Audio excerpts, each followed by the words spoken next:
Welcome to the Give Me Liberty podcast of the Standing for Freedom Center at Liberty University, where we defend life, liberty, and truth to ensure the foundations of freedom exist for the next generation.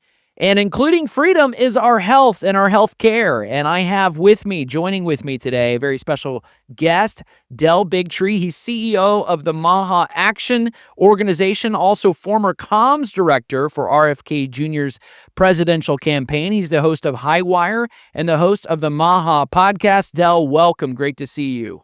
Oh, thank you for having me. It's an honor. Well, I appreciate this movement. My wife especially, we homeschool. We've got 4 beautiful kids. We want to make America healthy again. We know that you can have all the riches and the prosperity you want, but if you don't have health, you don't got much. And it's important that we take care and steward the bodies that we've been given by God. I want to start out by just doing a deep dive into your background, hearing your story, how you got passionate concerning this movement, where you got started, and then where you are today. You know, I always try to think of like where to go back, how far back do I go in starting that story, but I want to start right where you were at. I am the son of amazing parents that homeschooled me. My father was a minister. My parents taught me that, that I'd been endowed by rights by God, that God had created me in his image and likeness, and that my body was a temple that I was to take care of. And they told me that, that I should never let anyone, override my own judgment, that it was my relationship with God, my connection that would guide me through my life, and that if I stayed as a vessel for good, and followed God's will, that I could change the world. That literally my parents would say that we have the power to make the world a better place. And so health was a huge part of it. My parents didn't vaccinate me. They were also kind of like these 60s hippies at the time. So it was all organic food from the very beginning before anyone was talking about it and things like that. So I grew up in a very natural health home. And, so I guess when my career got going and I got into film and television, those seeds that were planted, I would say by my parents, I'm sort of a product of that question, nurture versus nature. Yeah. I don't know what my nature is, but I know that my parents instilled in me that I was here to try and do good in the world. So I always tried to do that through the work that I did in Hollywood. Ultimately, I was a producer for the Dr. Phil show for several years. Then he created the medical talk show, The Doctors, where I worked for 6 years as a producer. I won an Emmy Award celebrating the best that science and medicine has to offer. There was an irony to it in that I really hadn't been to doctors my whole life. And my mom would call me and say, "What are you doing working on a medical talk show? You've never been a doctor in your life." And I said, I'm telling stories about these doctors that are starting to bring in chiropractic, or, a story about how someone's using acupuncture instead of anesthesia. I was just really into people that were bringing all those modalities together. And I ended up being one of the highest rated producers on the show because I think people were really interested in a different perspective. And then ultimately I got into an investigation. I had a whistleblower at the CDC named Dr. William Thompson that came forward in 2015 and said that they were committing scientific fraud in the vaccine safety studies, specifically the MMR autism study. My show didn't want me pursuing that story, so I ultimately went on to make a documentary, and that changed my life forever. I got into an investigation on the safety of vaccines. The film was called Vaxxed. It's many credit it with igniting this medical freedom movement around the world. We were in sold out shows all around the country for a year. And then I started a nonprofit because I wanted to get deeper into that investigation. And so I have my nonprofit Informed Consent Action Network that I started in 2017. I do a weekly talk show called The Highwire. And we brought lawsuits. I brought in a constitutional attorney because there's so much protections around that vaccine conversation. You can't sue the manufacturer. You can't get in a courtroom. So we started suing the government, since the government is holding on to all this information and is that liability protection. So I've won lawsuits against the NIH, CDC, FDA, HHS. So I'm all about transparency and science. And in that journey, I met Robert Kennedy Jr., who was on a similar journey. Our paths crossed and we started working together, even brought a few lawsuits together. And then when he ran for president, he said, wanted to be my director of communications since you know what this is all about. So we've been really about revealing to the people. I'm not anti-pharma. I'm not even anti-vaccine. I think people should know, though, where, what science exists and what doesn't. It's Hmm. very troubling when people find out how little science is around these vaccine programs. And I think that we're really, on the spiritual side, I really reflect on the, creation story and Yeah. the warning by God to not eat of the tree of the knowledge of good and evil. I think we've become arrogant as a society. I think our scientists are playing God, and we find ourselves now as sick as we've ever seen. 60% of this country now has a chronic disease, meaning their bodies are attacking their own cells of their body, or they have a neurological disorder, autoimmune disease. Um, that has skyrocketed from 12%. We had 12% chronic illness in the 1980s, and now we're at 60%. That is the greatest decline in human health. We are moving towards a species ending event if we continue in this direction. And I just keep thinking, do not eat of the tree of the knowledge of good and evil, lest you shall surely die. I think we're on a corrective course now. I don't want to be a Yeah. doomsday. I think President Trump and Robert Kennedy Jr., it's very exciting what's going on. Um, that's what we're involved in. We're involved in putting science in its correct place, also making sure that it sticks to the scientific method, stops running agenda for corporate interests, and starts caring more about the citizens. So it's a very long opening to Yeah. No, I who I love it. am, what's going on. Yeah, there's been this kind of red pilled movement that's taken place, whether it's been in education. You think about in my state of Virginia right now. I'm originally from Texas. That's where you're at currently, but in the Commonwealth of Virginia, there was kind of an awakening happening just in their last gubernatorial election. Regarding what was going on in some of the public schools and on the transgender movement. And there was a lot of gaslighting, and parents were waking up and saying, no, this is happening. This is happening.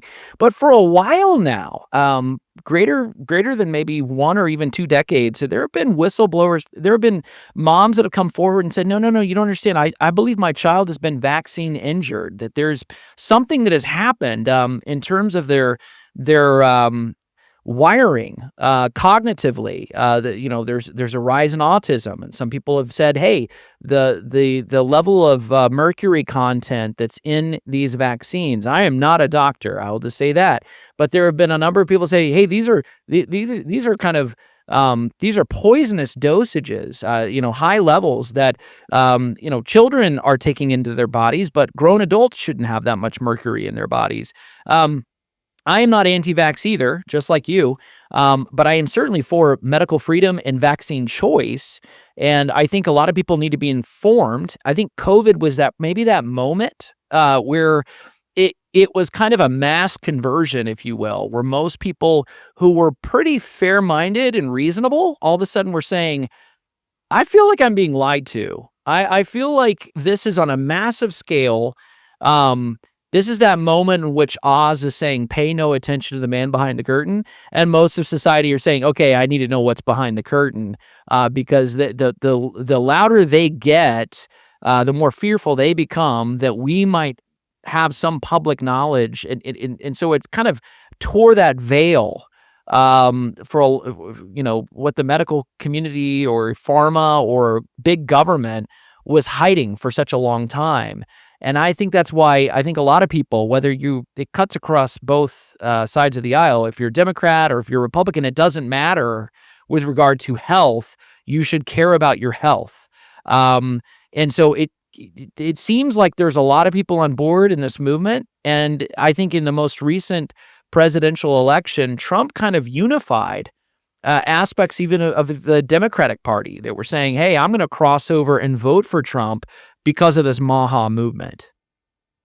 I think you're absolutely right. I don't ever want to take credit away from President Trump, who has the most miraculous political comeback we've ever seen, moving through attacks and lawfare and insane, courtroom cases.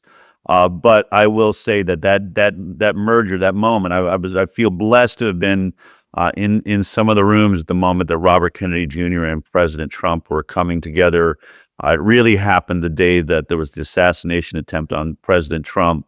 Bobby just really wanted to reach out and offer his best wishes, and really spoke with President Trump and said, "Is your family okay?" I mean, you're talking about Bobby Kennedy, who grew up with his uncle had been assassinated, his own father was assassinated. He carried the casket himself, and he wanted to know how not just his children, but how your grandchildren. I know what that trauma is in a family, and they just had a beautiful, beautiful conversation. And then President Trump opened up to him and said, "Bobby, I think we're facing the same enemy, and I'm tired of fighting you. I really do believe our children are sick, and I do believe you can do something about it. Why don't we join forces? Why don't we stay focused on the things we're agreeing on, put aside the things where we may have our differences?" I think there's a lot of character that Trump showed there, but also Bobby. I mean, these two guys came from two polar opposite worlds, on one mission to make America healthy again and to save our children. And that, we worked really hard then to move the voters away from Bobby and over to President Trump. That's when I started the MAHA. At that moment, it was called MAHA Alliance as a PAC, in order to start commercials, because ironically, the DNC, we had gotten on all 50 ballots as an independent candidate, which hadn't been done since Ross Perot, and we had to get more signatures than anyone in history to achieve that. They'd made the stakes so high. The DNC was suing us in multiple states to get us off the ballot. And then when Bobby joined President Trump, they started suing us to keep him on the ballot, because they knew if he was on the ballot, he would take votes from President Trump. So we had to do a whole campaign to get those Kennedy voters to move over to President Trump. I think we were successful. Again, whether or not the election, the win was decided by the MAHA voters, it definitely was a part of bringing that mandate, that national mandate, and the majority win. And the MAHA moms and those families, it was a powerful moment, and it's palpable now across America. I think the polling shows that over 65% of Americans polled have heard of MAHA, and the majority see that in a positive light, which means it's one of the few things right now that is somewhat bipartisan. And Bobby's been amazing in the first month, Operation Stork Speed. He's now got the regulatory agencies looking at these heavy metals and toxins that are being found in baby food and formulas. Democrats and Republicans are celebrating that move. He's just created the chemical additives transparency tool for the FDA, where you can look up any product you're using and get the chemicals, know what they do, know what the testing, all transparency there that never existed before. He is rolling back the GRAS rule, which is the generally recognized as safe. This is the loophole that was being used by chemical companies and food companies to put chemicals in our food that never were properly safety tested. And then they say, well, it's generally recognized as safe, so it's allowed to be there until someone brings a lawsuit and proves it's poisoning us. It's why we have the red dye number 3 recall took over a decade. The discussions around red dye number 4, Vani Hari, the food babe, has been talking about the fact that our Fruit Loops in America have toxic chemicals that are not allowed in the Fruit Loops in Europe. So Bobby's immediately doing something about all of these things. And so it's really bringing a lot of bipartisan support at a time where there's very little to be found. We have such a divided nation. It's an important time, and this is such an important issue. Since 1971, Liberty University has had one mission: training champions for Christ. We've been at this for a while, and in the shadow of the Blue Ridge Mountains, we have grown to be a global force. Today, Liberty runs over 100,000 students around the globe, studying across 15 colleges and schools. And among them, over 30,000 military students. Across 700 programs of study, we train as one: nurses, artists, business leaders of the future and today. Together, we work to give back through service trips, local community work, and over 500,000 volunteer hours per year. And we play just as hard as we study, with 20 NCAA athletic programs and 40 club sports teams. So, who are we? We are Liberty University, and we train champions for Christ. I wholeheartedly agree. I want to go back to something you said earlier, closer to the beginning, when you were referring to Genesis 3, going back to the part of the tree of the knowledge of good and evil, and Adam and Eve sinned, and they ate of that tree. It's interesting. It's fascinating to me that we live in such a unique time where technology has taken us in directions we never knew were possible before. You think about all the modern marvels, in technology, in physics. I'm thinking of transportation. I'm thinking of the fact that we now have a fully privatized rocket company, that could send potentially people to Mars. Think of all the advancements. I was just recently in Florida. We were at a theme park, and I'm walking around. I'm looking at all these modern marvels with regards to roller coasters, and it's all entertainment. And I'm looking around, and I'm thinking to myself, my goodness, 100 years ago, great-grandparents, they would have just been astounded at what we get to see and take part in today. But I think one of the things that is sickening is when you look at the people. You can go back to these videos 100 years ago. I saw one this morning, a historic video of the old British Empire before World War I, World War II. And you look at the number of people that are walking around, and they all look skinny, they all look healthy, full of life, right? They're running around, and it's a horse and buggy, right? And you might have a couple of motor cars and a couple of street cars and things like that.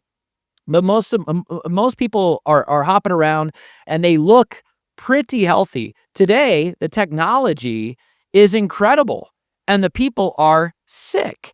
And you juxtapose those two, you're like, how is that possible? Early progressives thought we were going to eradicate poverty, we were going to eradicate world hunger, and then we were going to eradicate pestilence and disease. And it couldn't be further from the truth. In modern times, we have all of these technologies that advance us forward, move us forward, and yet we're destroying our own bodies made in the image of God. Yeah, well, I think, look, technology is amazing. Obviously, part of being creative beings, living out, that promise of, coming from the creator. We've created some amazing things. I think our problem is we've lost our balance with it, right? We've let these things move in, become our God, become our attention, instead of always keeping our attention with God so that we're guided on how to properly use these tools. I argue that, mainstream medicine is now the most powerful religion in the world. It should not be the case. We are letting our doctors create fear scenarios and making us, if you look at COVID, I would give a speech where I kind of joke about Genesis, and I said, and God left Adam and Eve in Eden. It was perfect. They had the air and the water and the food, and it was all just brilliant. Just don't eat of that tree. And then he comes back to, Eden, and sees that Adam and Eve are wearing a mask, and he's like, who told you you couldn't breathe the air that I created? Who told you you needed 72 vaccines to live on this planet? Who told you that you needed to lock yourself in your house and be 6 feet away from each other and never touch? And then I show the serpent wrapped around the tree, which is the symbol of medicine. And those things have their place, but we have lost perspective. We are literally, the insanity around the vaccine program, just to digress for a moment, starts on day one of life in America. The medical establishment has got us convinced that our babies are born into their version of an original sin, meaning your baby is dangerous when it enters in this perfect body God's given it. It has to be injected with a sexually transmitted disease called hepatitis B. This is a disease you cannot come in contact with unless you're sharing heroin needles or sleeping with prostitutes, yet you can't leave a hospital in America on day one without this vaccine being injected into your baby. And I don't know what your average person plans on doing with their baby, but it's going to be hopefully never that they're sharing needles and sleeping with prostitutes. And we give multiple versions of that vaccine. It has an aluminum load that is absolutely off the charts as far as safety. And then when you look at the safety trials around it, I do talks about this. It had a 5-day safety trial with no placebo group. Only 147 children ever received it. These are the types of things we've learned through lawsuits that we're sharing with the public. It's written right on the warning label that you receive with every vaccine. But that level of insanity that God's brand new children born into this earth are being injected with a sexually transmitted disease that they would probably never come in contact with if they were living a God-filled life. That is, I think, sacrilegious, and I think it's dangerous, and I think it's the beginning of the road that's making our children so sick. So we've got to get back to perspective and say medicine has its place, doctors have their place, but can we be realistic right now? There are things happening that make absolutely no sense. I would start anyone's journey on that hepatitis B vaccine and say, why are we Right. doing this? Yes. I think it was the other thing about Anthony Fauci.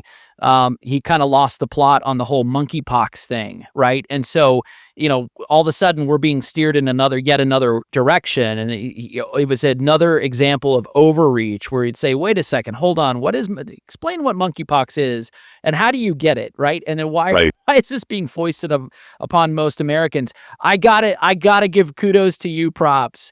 I love the analogy of the serpent around the staff. That literally comes from Numbers.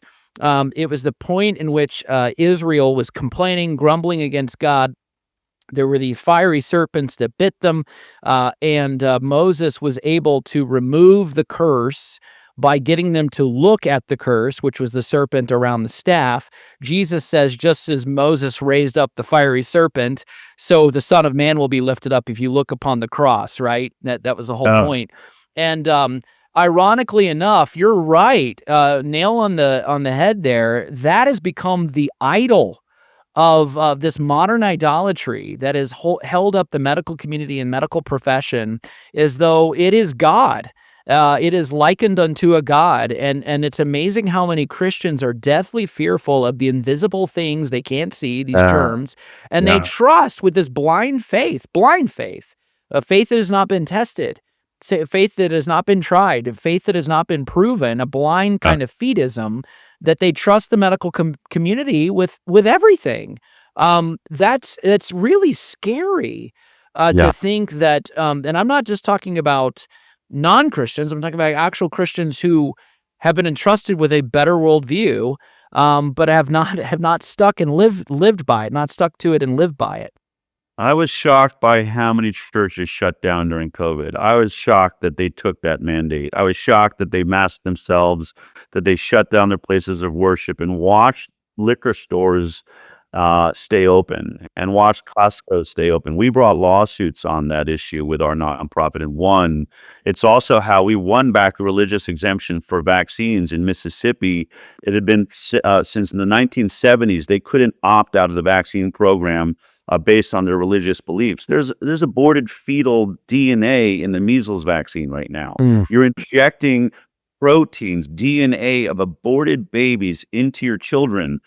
You should be allowed to opt out of that if you want to. They didn't have that right in Mississippi, but it's interesting. We brought a case based on ones that were winning where it was proved all the way up to the Supreme Court that you cannot shut down a church and keep a Costco open. They were the same size buildings, same amount of people. And what we realized it gave us a new angle of argument, which is you can't have a secular right and not have a religious right. And in that case, you were allowing Costco to stay open. So we use that same argument that you can't have a medical exemption for some kids that can't medically vaccinate and not have a religious exemption. Wherever there's a right for one, the religious exemption, and we have been winning on that. We won in Mississippi. They got back their exemption. And in West Virginia, they're bringing back the religious exemption because we brought that case there too.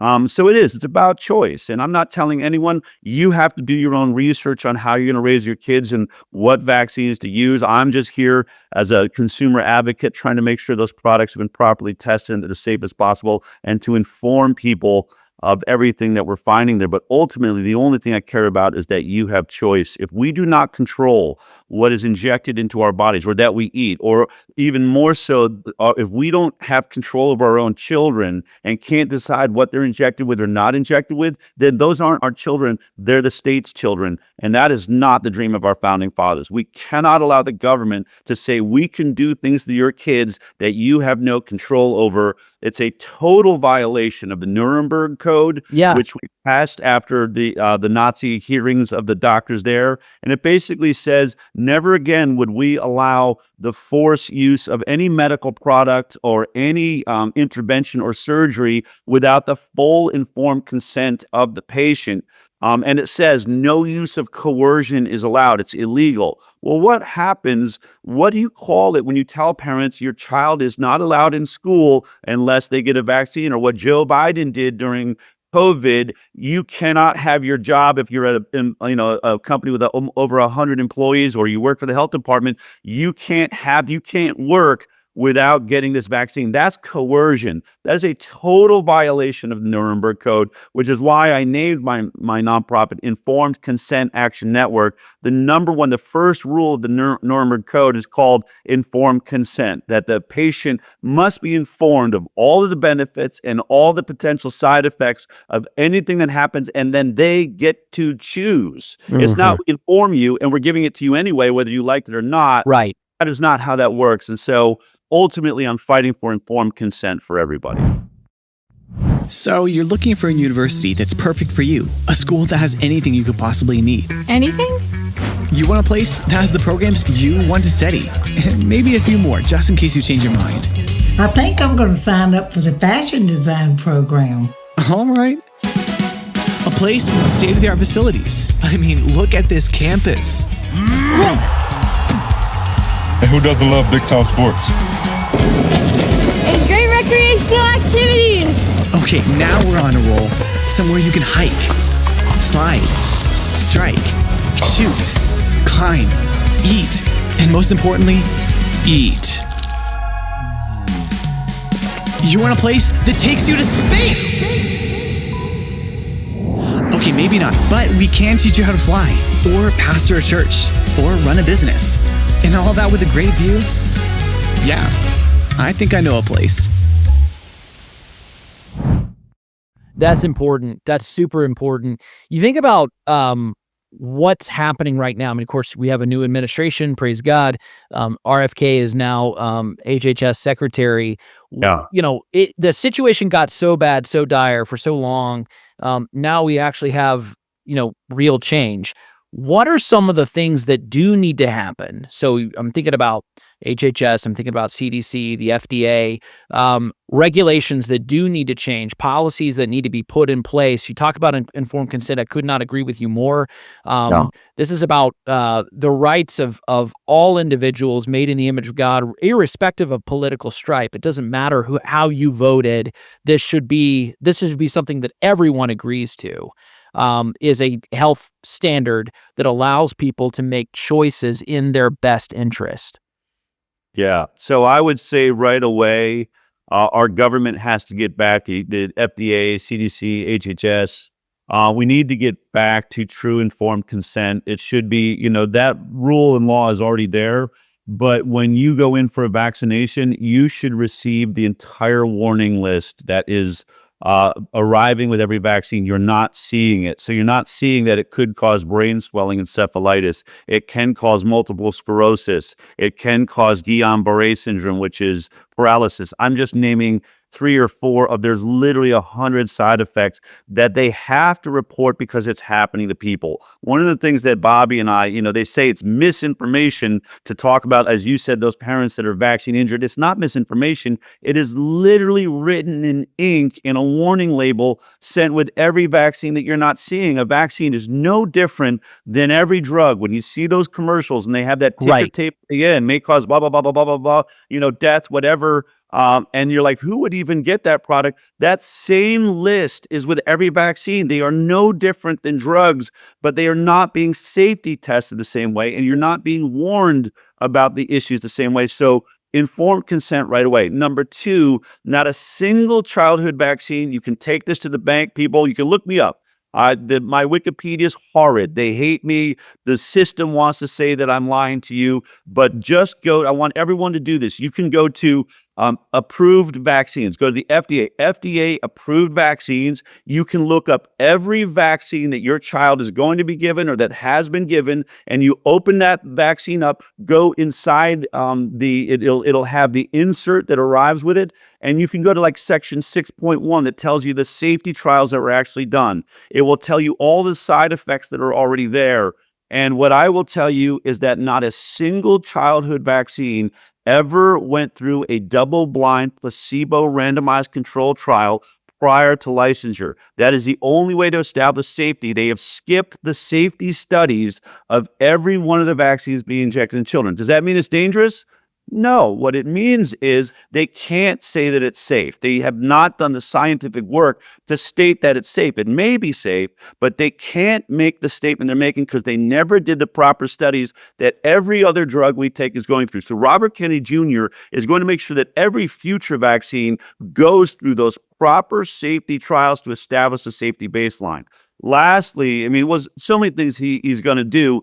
But the VSD, the databases that hold the medical records that we do studies in, one of them is called the VSD. It has 10 million people in it, all of their medical records through life. We can do comparative studies. What about a child that never got a hepatitis B vaccine versus those that have? Is there a difference in their health outcomes? We can do all those studies, but that database has been hidden from the public. What Bobby wants to do, he's calling it radical transparency. Those databases, it doesn't have anyone's personal information, just their data, that should be available for every scientist in the world to study. So that when he does those studies, when he starts doing the studies that have never been done, that I told you, that everyone else out there can challenge it, that Harvard scientists and Oxford scientists can take that database and run the same study and see if it's reproducible. This is one of the things we got to get back to with science. We know that these medical journals are now all admitting that more than 50% of the published science now is not reproducible, which means it was total baloney. We have drugs that people are taking that have never been able to reproduce their trial experience. So that transparency is going to be massive. If Bobby only did that, if he only just made the databases available to the public so that everyone can do the studies that we need to have done and not have it controlled by a government agency like HHS, FDA, that have been clearly controlled by the corporate interests. This is the biggest thing that Donald Trump is dealing with in every sector, that Tulsi Gabbard and Robert Kennedy Jr. and Kash Patel, like this control of our government by outside interests has destroyed the American dream, has destroyed what our country is founded on. It's supposed to be of, for, and by the people. Instead, it's become of, for, and by the corporate interests, by the CIA war interests. And boy, these guys are risking their lives right now for America as they, and Elon Musk, tearing through the cover-up, going through the receipts, finding out what is really going on here, who's paying who's working for who. This is an exciting time in America. This is a revolutionary moment that's taking place, and we've all got to have faith, and we have to pray right now because these guys are really putting it on the line for us. We shouldn't be this sick. We shouldn't be this in debt. We shouldn't find ourselves this vulnerable. 77% of our children right now would not qualify to join the military because of the health condition that they're currently in. We're about to not be able to mount the standing army. I don't even believe in war, but the point being that we are not a strong nation. And the guys that are in charge right now, President Trump, Robert Kennedy Jr., all of those that I've listed, they are trying to bring back the light of America, to make us that beacon of hope and that beacon of strength that guides the world, not follows the world. It's an incredible moment, and I'm just so happy to have been a part of the work with Robert Kennedy Jr. on this health side, because if we're not healthy, he makes this point that a healthy person has 1,000 dreams, a sick person only has one. 60% of our nation is permanently sick right now. They are just trying to feel good. They're just trying to get through the day. That means they've been robbed of all of their potential. They've been robbed of the American dream. And as you said, you look at the pictures, the obesity, that's not just because people are lazy. The toxic chemicals in our food are endocrine disruptors. Their immune systems aren't working right. We're not, moving energy through our bodies correctly because we've let these corporate interests poison us, poison our water, poison our food. I mean, look at the fluoride conversation. Now we know for a fact it's been reducing the IQ of our babies, and how, as you pointed out, For decades, people have been screaming about it, saying, I've got the science, I've proved the science, and it's taken 50 years for people like Robert Kennedy Jr. to say it publicly, and now Utah just got rid of the fluoride in their water. I think is it Boca Raton Yeah, Florida. several Yeah. in several counties in Florida. Joseph Ladapo is pushing to get rid of fluoride. So we're seeing huge changes on things that were said to be conspiracy theories that are now backed in complete and total science, and we are finally hearing about it and doing something about it. Yeah, the other one I'd add to that list is the chemtrails. For the longest Yes. time I was told, hey, that's a conspiracy, and then like, well, what is this stuff that I see on my car every time it rains? Like, what is this? Where does it come from? But no, you're right. It's interesting. There was a time in this country where the great villain was big tobacco and Philip Morris, and they're lying to us, and the ads that would have like a doctor appear in a lab coat, that would be endorsing tobacco, as a way to calm and de-stress and all of that, and that smoking wasn't really dangerous for us, and now we see food industries that have been corrupted through perverse incentives. You see how Many of the same scientists left tobacco and went to food Yeah. and got into making food addictive. That's what all of these enhanced chemicals, flavor enhancers, sugars, salt, all of it to make our kids addicted so they eat nothing but this garbage, this ultra processed food that isn't really even food. Yes. I appreciate so much what you just said. It is a national security issue. If you can't mount an army in the defense of a country, it's a prosperity issue. When you think about the future, if people cannot live a full, so part of it is living a full life with health and vitality and longevity, being able to be progenitors of the next generation. That's the other thing. So if people aren't having children, if people aren't well, that they can actually leave an inheritance to their children, you're talking about the death of a nation, the death of a culture, the death of health, the death of a nation. Just in the final moments here as we close, do you think that we're at a turning point? Do you think that I know that this is not going to get fixed overnight. I know it's going to be a decades-long movement in the right direction. But do you think we're at a crossroads now and at a turning point when people start to take these things seriously? I think we are at a critical moment for our species and especially for our nation. We dodged a bullet when President Trump dodged that bullet. We had a party, and I grew up in the Democratic Party, that was stating publicly that they were going to end free speech, that they were going to censor misinformation. We all know, after having been through COVID, that the only misinformation during COVID came from our government. They promised us the vaccine would stop transmission. Now they're on vaccine number 10 booster. Everyone's gotten sick anyway. Everyone now knows they never stopped transmission, that was a lie. We now know that Tony Fauci said to the Congress the 6-foot distancing rule wasn't based in science. It just they made it up. It just kind of appeared. The entire reason we locked down our nation was this idea that 6 feet could make a difference, that locking ourselves away could make a difference. It wasn't based in science. Studies that they even admitted in the congressional investigation that there's no science that shows that the masks actually stop transmission. It gets through all the pores. It's smaller than that. It comes out the sides.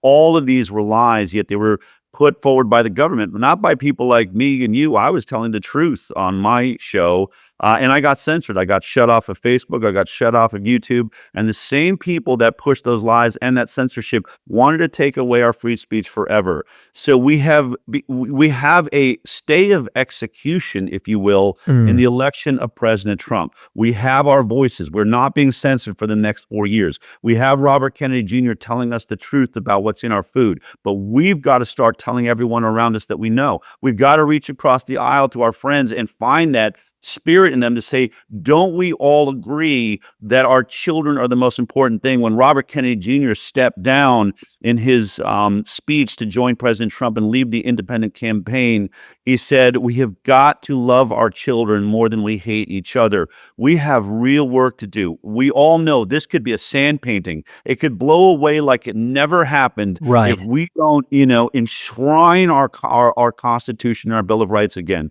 If we don't support President Trump and Robert Kennedy Jr., and if we don't get involved and do everything we can, call our assembly members, stay and keep in support of Elon Musk as he tries to bring down this debt and clean up the way the business of our government has been running. We have to be involved right now, but we also have to have faith and we have to believe. We've got to cut this negative energy. We're so used to like, oh, they're just as corrupt as everyone else and this isn't really going to go anywhere. If we have that attitude now, then we will find ourselves worshiping the golden calf once again. And I'm afraid that the next time that energy takes over this country, we will never see the light of day again. We really have a moment now. It is absolutely a turning point if we make it a turning point. If we get involved right now and recognize, and I always say this, there's no history book in the world that says there's no page in the history book that says we outnumbered the enemy 1,000 to 1. The battle lasted for 3 days. It is filled with stories of courage, of independent valor, of citizens reaching down deep, usually because of their belief that somehow they were endowed with this moment and this energy by God himself, that they found the courage to stand up for this nation and bring us through that battle, to cross that river with the gangrene and not letting the smallpox stop us, to defeat our enemy. This is that moment. We have been born into this moment for a reason. We've got to recognize the censorship happening now in England is horrifying. The power the WHO wanted to be able to take away our sovereignty every time it decides there was a pandemic, that has been pushed back. We have a moment. The rivers have parted for us. We need to charge through and bring God back to America, bring faith back to America, and bring reason and thinking and attention to the world we live in right now. This is upon us. We want our grandchildren and those great-great-grandchildren in the future to read about this generation and this moment. This is a revolutionary moment, that America was saved by those people that recognized they still had power and they did something with that power to make the world and America a better place. Amen, Del. I don't think anybody could have said it better than you did just there. That's a clip, and that's one for the ages. I appreciate so much what you're doing, certainly with the MAHA movement. I appreciate the message that you're getting out there. That's a positive message. And, obviously at Liberty University, faith is central to what we do as Christians, but we also recognize this is that moment where, this is a unifying moment where you recognize this is good for Christians and non-Christians, right? This is a moment where you see an opportunity in this nation for people to come together. I love what you also said. You have to love your children more than you hate another party hate your enemy. You have to love your kids and put them first. So thank you so much, CEO of MAHA Action, former comms director for RFK Jr., and host of the High Wire and MAHA podcast. Thank you so much, Del, for joining us. Thank you. You take care. Hey, did you find this helpful? I hope you did. Please like and subscribe, share with a friend, and also go to standingforfreedom.com where you can find more content, articles, podcasts, and our Theology of Politics series, all at standingforfreedom.com.